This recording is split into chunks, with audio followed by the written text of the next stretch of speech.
Hello, in this video I want to show you how to change date and time settings on Sony Google TV.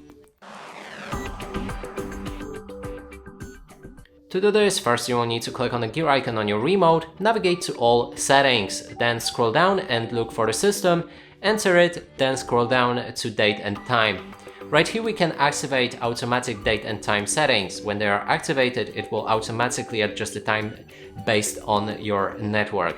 And when it's deactivated, you can set date as well as the time manually. There's also time zone, you can change it as well.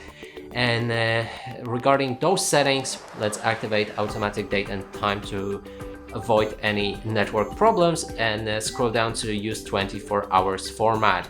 And here when you activate it, you can change between 24 hours and 12 hours clock on this TV. And you can also activate or deactivate clock display on your TV. And here's multiple different options that you can adjust it with.